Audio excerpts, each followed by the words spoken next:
नमस्ते साथीहरु, तपाईहरुले स्क्रिनमा देख्दै हुनुहुन्छ। यसरी नै तपाईहरुले आफ्नो भिडियोको स्काई कलर चेन्ज गर्न चाहनुहुन्छ भने कृपया यो भिडियोलाई स्किप नगरिकन अन्तिमसम्म हेर्नु होला र तपाईहरुले आफुलाई मन परे अनुसार कुनै पनि कलरको स्काई कलर चाहिँ सजिलैसँग राख्न सक्नुहुनेछ। यसको लागि तपाईहरुले सबभन्दा पहिले आफ्नो फोनमा क्यापकट एप इन्स्टल गर्नुपर्ने हुन्छ। हेर्न सक्नुहुन्छ मैले चाहिँ अलरेडी क्यापकट एप इन्स्टल गरिसकेको छु। तपाईहरुले पनि आफ्नो फोनमा क्यापकट एप इन्स्टल गरेर सिधै ओपन गर्नु होला। ओके, तपाईहरुले क्यापकट एप ओपन गरिसकेपछि यहाँ तपाईहरुले न्यू प्रोजेक्टमा क्लिक गर्नु होला। न्यू प्रोजेक्टमा क्लिक गरिसकेपछि सुरुमा तपाईहरुले भिडियो सिलेक्ट गर्नुपर्ने हुन्छ। यानी कि तपाईहरुले कुन भिडियोको ब्याकग्राउन्ड रिमुभ गर्न चाहनुहुन्छ त्यो भिडियो तपाईहरुले यहाँ सिलेक्ट गर्नु होला। जस्तै म चाहिँ यहाँ यो भिडियोको ब्याकग्राउन्ड रिमुभ गर्न चाहन्छु, यानी कि यसको कलर स्काई कलर चाहिँ चेन्ज गर्न चाहन्छु। तपाईहरुले त्यो भिडियोलाई सिलेक्ट गरेर यहाँ एडमा क्लिक गर्नु होला।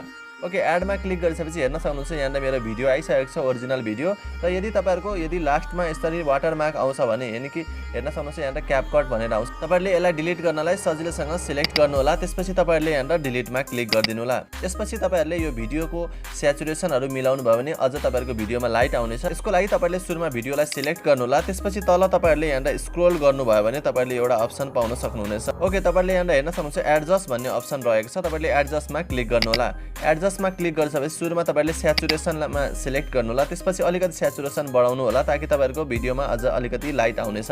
त्यसैगरी तपाईहरुले स्याचुरेसन मिलाइसकेपछि यहाँ एक्सपोजरलाई पनि अलिकति बढाइदिनु भयो भने तपाईहरुको भिडियोमा धेरै चमक आउनेछ। हेर्न सक्नुहुन्छ अलिकति थोरै मात्रै बढाइदिनु होला। यति बढाइसकेपछि तपाईहरुले यसलाई ओके गरिदिनु होला। ओके गरिसकेपछि अब तपाईहरुले सिधै स्काईको कलरहरु चेन्ज गर्नुपर्ने हुन्छ। त्यसको लागि हामीलाई चाहिँ स्काईको फोटोहरु चाहिन्छ। त्यसको लिंक तपाईहरुलाई म भिडियोको तल डिस्क्रिप्सनमा दिएको छु। तपाईहरुलाई धेरै स्काईहरुको कलर दिएको छु। तपाईहरुलाई कुन मन पर्छ सबै डाउनलोड गरेर तपाईहरुले युज गर्न सक्नुहुनेछ। ओके, अब तपाईहरु स्टार्टिङ पोजिसनमा आएर यहाँ तपाईहरुले ओभरले भन्ने अप्सनमा क्लिक गर्नु होला। ओभरलेमा तपाईहरुले क्लिक गरिसकेपछि यहाँ एड ओभरलेमा क्लिक गर्नु होला। एड ओभरलेमा तपाईहरुले क्लिक गरिसकेपछि यहाँ फोटोजमा आउनु होला। फोटोजमा आइसकेपछि हेर्न सक्नुहुन्छ मसँग केही 6 वटा स्काई कलर रहेको छ। तपाईहरुलाई म यो सबै स्काई कलरको लिंक चाहिँ डिस्क्रिप्सनमा दिन्छु। तपाईहरुले भिडियोलाई कम्प्लिट हेरिसकेपछि यो स्काई कलर डाउनलोड गर्नु होला र यसको लागि अवश्य पनि एक लाइक चाहिँ गर्न नबिर्सनु होला। अब तपाईहरुले यहाँ मध्ये कुन स्काई कलर चाहिन्छ त्यो तपाईहरुले स्काई कलर यहाँ सिलेक्ट गर्नु होला। जस्तै मलाई चाहिँ यो स्काई कलर मन पर्छ भने म यो स्काई कलर चेन्ज गर्छु, यानी कि यसलाई सिलेक्ट गर्छु। त्यसपछि तपाईहरुले यसलाई एडमा क्लिक गरिदिनु होला। एडमा क्लिक गरिसकेपछि यो स्काई कलर स्काईलाई चाहिँ यदि लास्टसम्म राख्नु होला। तपाईको भिडियो जहाँसम्म रहेको छ त्यहाँसम्म राख्नु होला। त्यसपछि तपाईले यो स्काईलाई यसरी जुम गरिदिनु होला। जुम गरिसकेपछि अब तपाईहरुले यो स्काईलाई चाहिँ तपाईको स्काई जहाँसम्म रहेको छ त्यहाँसम्म मात्रै राख्नुपर्ने हुन्छ। त्यसको लागि तपाईहरुले यहाँनेरि एउटा अप्सन पाउन सक्नुहुन्छ मास्क भन्ने। मास्कमा सिलेक्ट गर्नु होला। मास्कमा सिलेक्ट गरिसकेपछि यहाँ तपाईले स्प्लिटमा क्लिक गर्नु होला। स्प्लिटमा क्लिक गरिसकेपछि तपाईहरुको स्काई कहाँसम्म रहेको छ त्यहाँसम्म राख्नु होला। त्यहाँसम्म राखिसकेपछि तपाईहरुको यो अप्सन रहेको छ। हेर्न सक्नुहुन्छ म तपाईलाई एरोबाट देखाउँछु। यो अप्सन रहेको छ। यसले चाहिँ तपाईहरुलाई तपाईको स्काईलाई अलिकति सफ्ट बनाउँछ। हेर्न सक्नुहुन्छ अलिकति सफ्ट हुन्छ। त्यसैगरी तपाईहरुले कहाँसम्म राख्न चाहनुहुन्छ त्यहाँसम्म राखेर तपाईहरुले कतिको सफ्ट पार्ने त्यो अनुसार तपाईले यसलाई तान्न सक्नुहुनेछ। यति भइसकेपछि तपाईहरुले यसलाई ओके गरिदिनु होला। ओके गरिसकेपछि अब तपाईहरुको यहाँ भिडियो जुन रहेको छ यो भिडियो माथि चाहिँ हाम्रो स्काई आइसकेको छ। अब तपाईहरुले यहाँ स्टार्टिङ पोजिसनमा आउनु होला। स्टार्टिङ पोजिसनमा आइसकेपछि एकचोटी ब्याक जानु होला र तपाईहरुले यो जुन भिडियो एड गर्नुभएको छ यो भिडियोलाई सिलेक्ट गर्नु होला। यो भिडियोलाई तपाईहरुले सिलेक्ट गरिसकेपछि यहाँ तल तपाईहरुले एउटा अप्सन पाउन सक्नुहुन्छ कपी भन्ने। तपाईहरुले यहाँ कपीमा क्लिक गर्नु होला। कपीमा क्लिक गरेपछि हाम्रो यहाँ यो भिडियो चाहिँ कपी भइसकेको छ। हेर्न सक्नुहुन्छ यो भिडियोलाई तपाईहरुले सिलेक्ट गर्नु होला।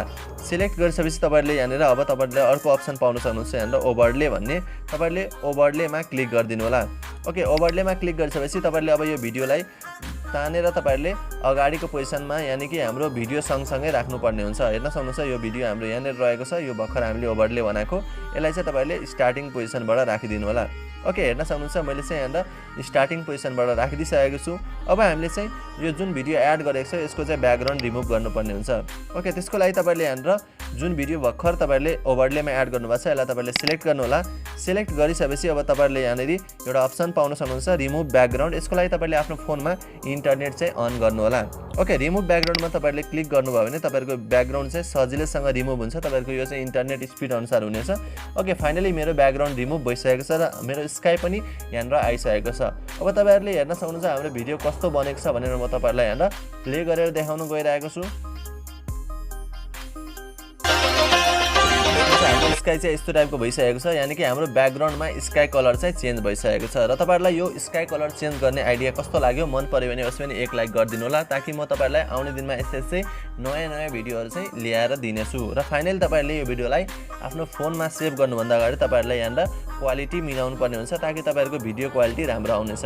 त्यसको लागि तपाईहरुले यहाँनिर 1080p मा यहाँनिर सिलेक्ट गर्नु होला। तपाईहरुको यहाँनिर अरु नम्बर पनि हुन सक्छ र तपाईहरुले सक्दो जति रिजोल्युसन चाहिँ सक्दो हाईमा राख्दिनु होला। यानी कि मेरो 1080p सम्म छ भने म यसलाई 1080p राख्छु र तपाईहरुले फ्रेम रेट चाहिँ यदि 1080p छ भने 30 मा तपाईहरुले राख्नु होला। यति राखिसकेपछि तपाईहरुले यहाँनिर सिधै तपाईहरुले यो माथिको एरो बटनमा क्लिक गर्दिनु होला।